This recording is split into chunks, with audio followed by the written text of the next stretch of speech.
All right, welcome everybody. Great to have you here as always. Quick taking care of business here.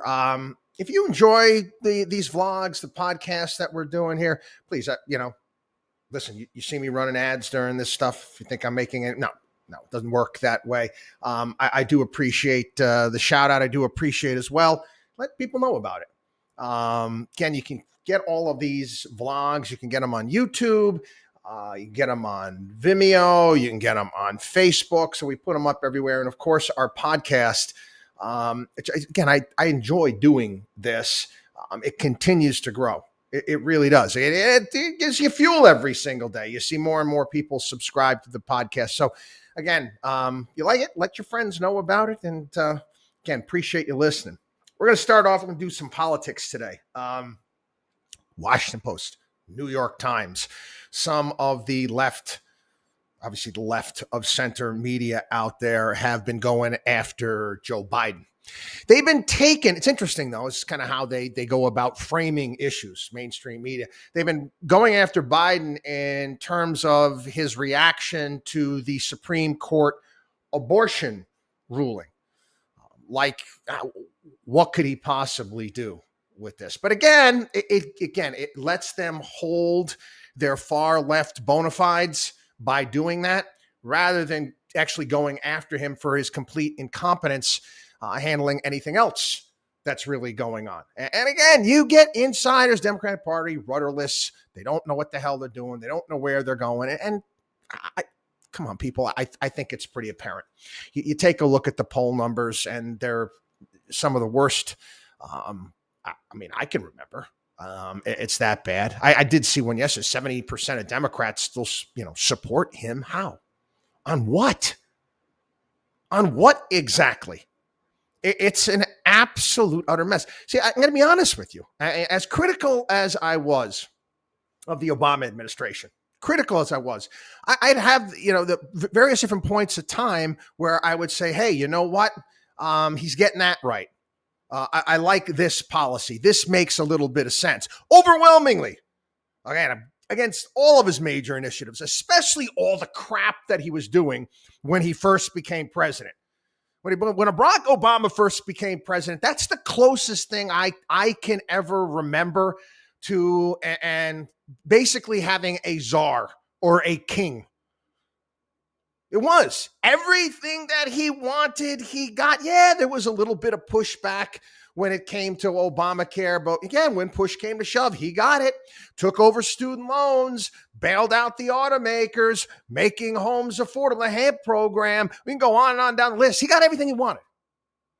Closest thing ever. But again, towards the latter parts of his presidency, I don't know. He started waking up to some degree. But anyway, we're equal opportunity bashers here on the program. We are, and we like to be, criticized on both sides. And I'm going to be honest with you.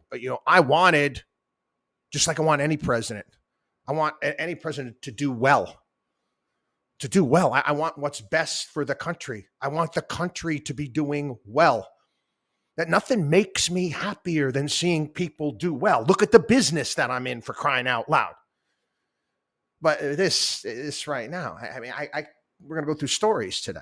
It's a small business optimism in the tank right now. It's just a lot of things right now where I'm scratching my head, and I can't ever remember an administration being seemingly this out of touch with the rest of the country.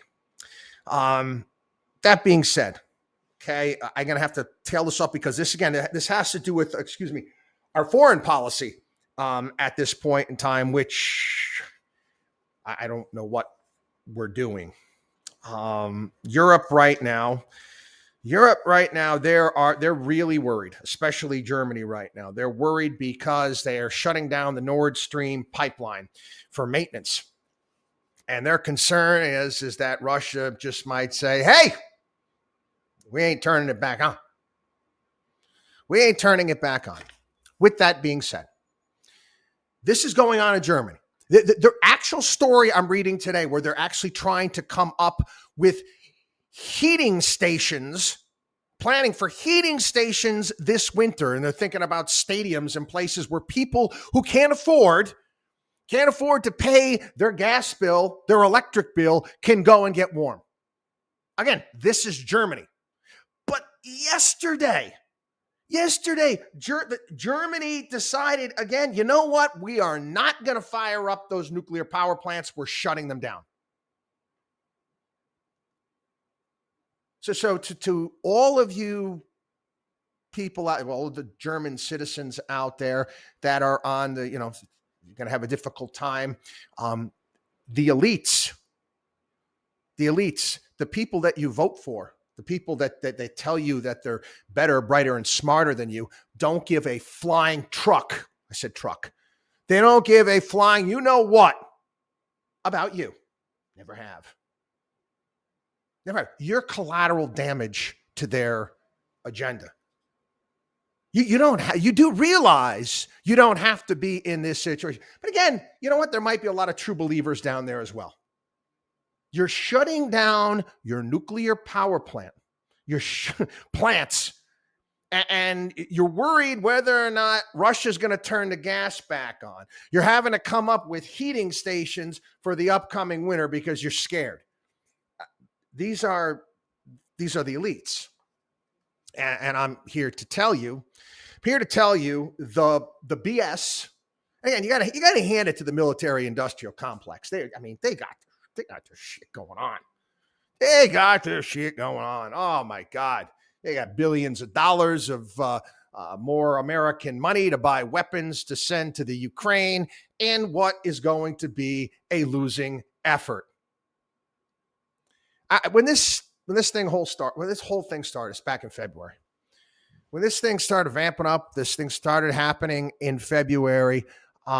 We went through point by point, how this started, where it started, how this is, decades in the making, and all of the various different players that were involved, going back to George H.W. Bush to Bill Clinton on through. Actually, George Bush, he stuck to his agreements. He didn't back off from what we promised in a myriad of things. Went over that here on the program. Told you what we thought was going to happen. And man, did I get pushback. Oh, yeah. In particular, it was a lot of rah-rah super Trumpsters out there. You're pro-Putin. No. I'm just, pro-reality. Okay? Not Mr. Rogers. I'm not here to take everybody to the neighborhood of make-believe where Ukraine is going to destroy Russia in this battle. They're not. They're losing, and quite frankly, they're losing badly. However, the media didn't want to portray it this way. Again, you get their insiders out there, and the insiders in Washington and at NATO and all these other pushing the idea that the Ukraine could actually win. It's not going to happen. It's not going to happen. This is the reality of the situation. And finally, you're getting some of the Europeans, you're looking at some of the polls that I'm seeing right now. And overwhelming are just, they're exhausted with this. They're not willing to pay this price. They're not willing to freeze this winter to save the liberal world order. Yeah. And Brian Dees, the liberal world order. Americans, you need to suffer as long as possible for the liberal world order. Elitism. That's what the liberal world. It's all about the elites. The elites. The watchdog on Wall Street axis of evil that I've been talking about for a long time. Big business, politicians, and the mainstream media. Now, more often than not, if you want to become a member of this, the elites, the people who run the country, not just run the country, run the world. And this is not conspiracy theory stuff. It is what it is. They've got their little Plato's Republic thing going on. Yeah, you got to attend the right schools. You got to know the right people, be born into the right families. Am I wrong? Am I wrong here? How many presidents, that didn't go to an Ivy League school? Joe Biden didn't go to an Ivy League school. How many? Oh man, hey, remember how they hated Sarah Palin and the power that she had? She didn't go to an Ivy League. Listen, that's their training ground. That's just where they come from. And we're supposed to listen to them. How is that working out? When are you going to wake up and understand that these people are not the best and the brightest? When are you going to wake up and understand that it's the guys that are running the small businesses in your town that are a hell of a lot smarter, wiser than these people that they're sending to Washington, D.C.? Experts, right? Experts, sure. How's that working out? Huh?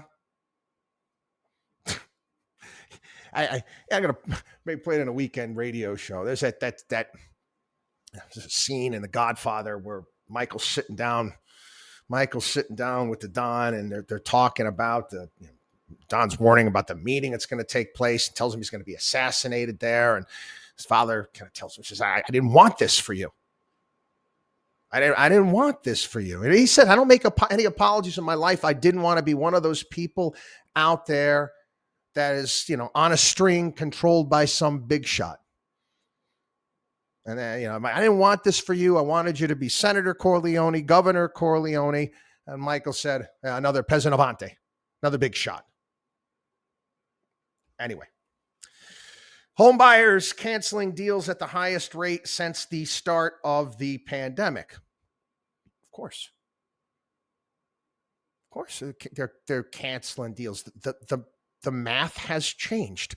Holy shit.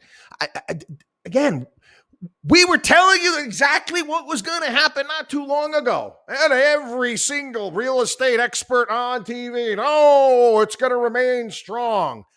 How do you figure? Most homes in this country are sold based upon what the payment is going to be every month. And if the payment goes awry because the cost of the interest costs have gone up because mortgage rates have gone up, well, guess what? The freaking dynamic has changed. Let me ask you a question. You close on you go to purchase a house where you want to buy a house, and maybe you didn't lock in a rate. And all of a sudden, you get the house, and the rates have gone up. And you've got to pay an extra $2,000 a month. Is it going to make many people reconsider? More than likely, and rightfully so. Home buyers are canceling these. What did you think was going to happen? Small business sentiment plunges to 48-year low as inflation worries mount. 34% of small business owners said rising prices are the single most important problem. Again, small businesses bear the brunt much greater than large corporations do. It's just the nature of things. They don't have the type of pricing power and the ability to negotiate like the larger players do. And this is why they're getting hurt and they're getting hit.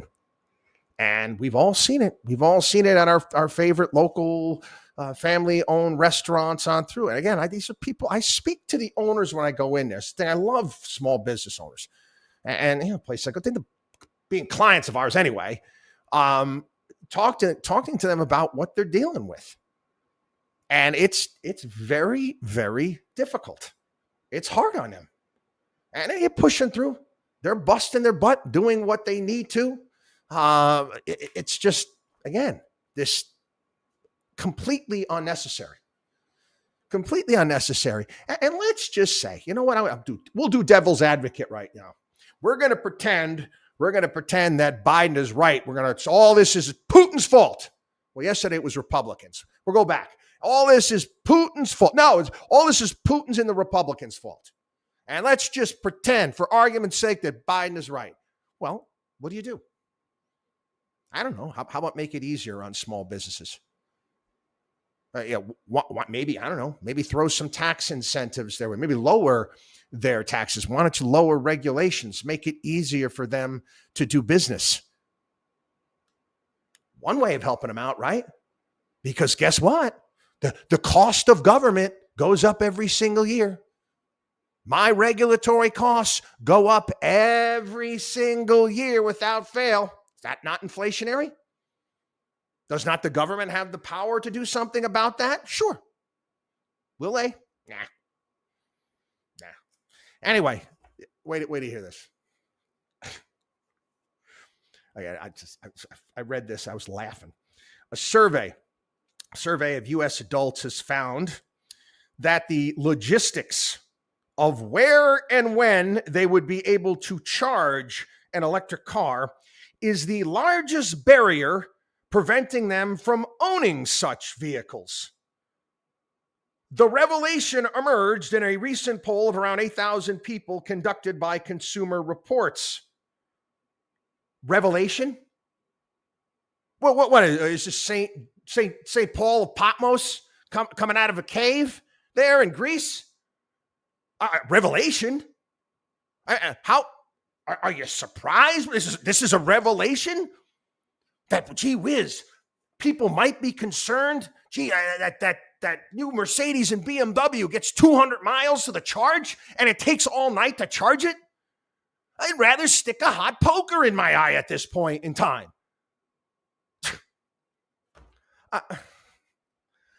Again, it's just they have to conduct studies. It's like they're conducting a study to why your head is getting wet when you're standing outside in a rainstorm. Again, I guess it keeps a lot of useless people at work. I guess it's kind of like digging holes in the ground and filling them in after the fact. Never-ending COVID emergency again. Biden is going to extend again the COVID-19 public health emergency. It was scheduled to end this Friday. Again, allows for what were the numbers here? I had them. Okay, Medicaid, for example. Medicaid, they expanded the Medicaid rolls during COVID. Right now, we have 95 million people on Medicaid here in the United States. 90, that's 1/3 the country is on Medicaid. Again, it was 71 million prior to COVID. It's now 95 million. This is also going to allow for the the suspension of the food stamp work order that used to be, you have to go out and try to find a job in order to stay on food stamps. Yeah, and they're also sweetening the benefits. So they're going to continue that. Again, we still have a COVID emergency out there. I did see a couple stories. This new variant, it's different. It's different, and the spike proteins are different, and it can elude. It can elude, prior, if you've gotten it before, or if you've gotten vaccines, and if you've gotten boosters, it's different.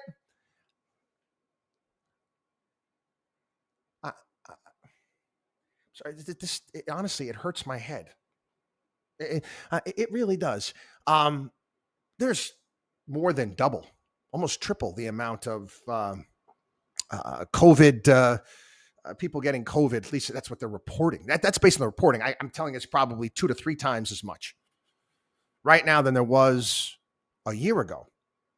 There's more death from COVID related, whatever that means, right now than there was a year ago. But geez, but so much of the population got vaccinated, and a lot of the population got boosters. And a lot of people got vaccinations and boosters and got COVID a couple times.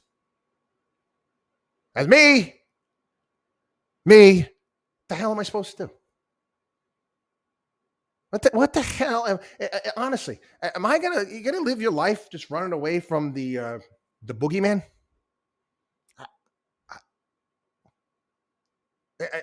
Seriously, it's not going away. Okay, it's not going, as plain as day. This thing's not going anywhere. Not going anywhere. I mean, listen. You want to, and I still see people double and triple masked up. I mean, why do you even leave your house then? If you're that frightened, I mean, why even leave the house? Just stay in your backyard. Okay, lock yourself out, or go move to the middle of nowhere somewhere and become a subsistence farmer. I don't know what to tell you, people, but it's not going anywhere. It's not. Studies I was reading today talking about people that actually that caught COVID and how that was a better protection from getting COVID down the road rather than the vaccines. And there's certain places in the country, in the world, where people are very, well, they're more along the lines to follow what the government is telling. It's interesting. Canada, uh, people there, overwhelming majority are double vaxxed, but for all of a sudden, the Canadians have woke up. They're not going and getting their boosters. They're like, screw this. Screw this. I mean, you can BS us for so long here. To this day, I mean, I'm told that you're getting better outcomes due to the vaccination. Do I believe it 100%? Not necessarily. I don't know. Maybe. But if this is the case, I mean, geez, look at all these people that are still getting it. How could that be? Anyway, global tax talks hit another delay. It was funny. The United States upset with, I mentioned here in the program, Hungary, saying they wanted part of this 15% minimum global tax.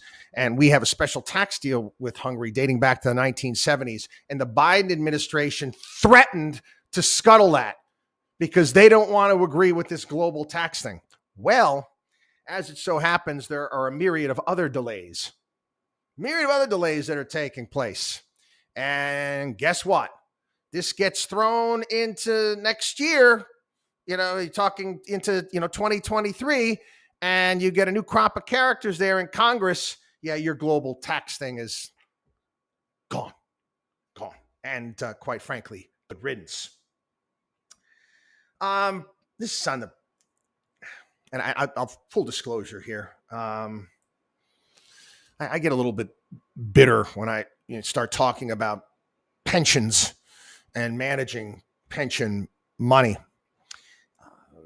Past, we were up for managing some pension dollars, government pensions, and reason why I get bitter about it is, basically, we were better. We were better in every way, shape, matter, or form based upon just what we did, our pricing, past performance, just everything. We didn't get it. And it was, and this was 10 plus years ago. Maybe not. 8, 10, in and around there. And it was for woke reasons. CalPERS, by the way, is the largest one in the country. State pension, California. Yeah, they just sold off because, again, they got real smart portfolio managers there. Just sold off all their private equity holdings at a 10% discount. Didn't work out. The underperformance of pensions, again, listen, I get it. It's much more difficult with cash yielding close to nothing. I understand that. But you don't start doing really stupid things, okay, and being overly speculative with other areas. You have to deal with the terrain and what it gives you, okay? And it, again, I know this sometimes is politically unviable, but you know what? Sometimes you might have to contribute more money. That's the reality. If you're getting muted returns in a certain area, with that being said, I mean, you take a look at the overall market returns and how well they've done. Should have been able to make up for some of the, in essence, you're not making any money on cash, made up for that portion of the portfolio. But again, it didn't, because the money was mismanaged. And it's happened a lot. You go again. I mentioned last week, there was actually a column today somewhere talking about the where was it? Talking about the basically the bailout of pensions here in the United States. And this latest thing with Biden was COVID, and making the same point that I made in the column. It was a Wall Street Journal editorial today. I can't remember off the top of my head. And the basic point is that these pensions were insolvent before COVID. These pensions were insolvent before COVID. They were going down in the toilet before COVID. Now you're using COVID and you're using your American Rescue nonsense, your 1.9 trillion to bail all these pensions out. And what's going to happen? Every other pension out there is going to be like, shit, we don't have to perform well. It doesn't make any difference. The taxpayer is going to bail us out. Again, it's a problem with bailouts. Not making this one up. And I read these stories and I'm like, we deserve, frankly, everything that we get. We really do. Here, and this is New York. All the bad stuff that you see happening in New York, the crime, New York City, we deserve it. We deserve it. A pair of suspected Mexican drug cartel smugglers was busted with $1.2 million of crystal meth. Crystal meth. But they had to be freed thanks to our bail laws. Yeah, they were caught by the DEA as a part of a multi-agency investigation. Yet the agents had to stand by and watch as the suspect were cut loose on just supervised release. This is because the two men could only be charged with second-degree criminal possession of a controlled substance as opposed to a narcotic.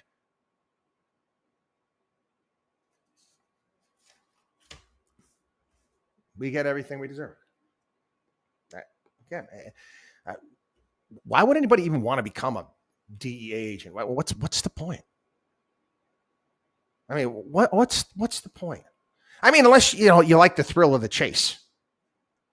Right? Unless you like the thrill of the chase and you like, catch and release.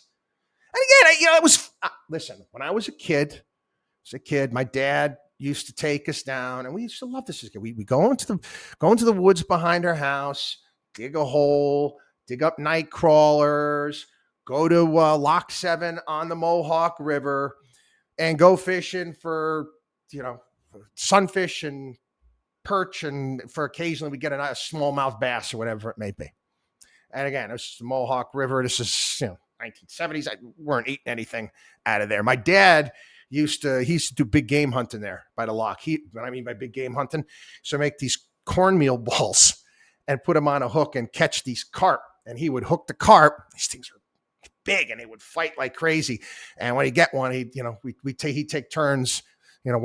Each one of us, myself, my brothers would go over there and reel it in. Great memories. But anyway, it was fun. But, as I've gotten older, I go fishing. I want to keep what I catch because I'm going to eat it. As I said, that I lived in Florida. Let's go tarpon fishing. Not interested.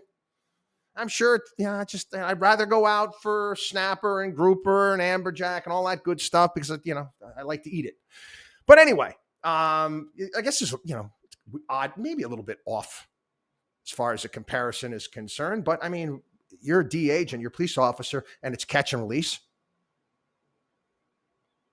Really want to do that? I mean, I guess if you like the chase. Jill Biden. The Bidens. Joe's not the only one that can say stupid shit. What is Latinx, by the way? And I got to assume, I got to ask. I haven't realized. I got to ask some of my friends that, again, Latino. Do you understand what Latino? There's so many different cultures in South America. Argentina is nothing like Mexico. Guatemala is nothing like. They're all different. They're different cultures. We got to put them all in one group and Latin. And then I think, what does the X mean? The gay side too? Anyway, so you had Jill Biden and giving some sort of speech at I don't know. I don't know something. And she basically compared. She said Latinos are as unique as breakfast tacos.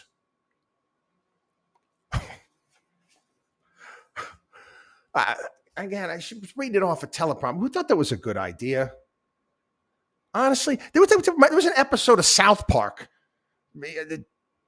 decades ago, where they had one of the characters, Cartman, has made a hand puppet for, I guess it was Latino Appreciation Month. He made a hand puppet of Jennifer Lopez and had it singing "Taco, Taco, Taco." It was awful. And all the other kids were like, "That's racist. You can't do that." I mean, are you kidding me? I just whatever. All right, this is going to be, pay attention. Okay, it's going to be not politically correct, but ask yourself, am I wrong? I don't know if you saw this. This was in St. Paul, Minnesota. If you haven't, check it out. St. Paul, Minnesota. There's an arrest being made. Police are at a location and they're arresting someone that has a murder warrant. You've got two toddlers. One's outside wearing underwear. The other one's just wearing a diaper.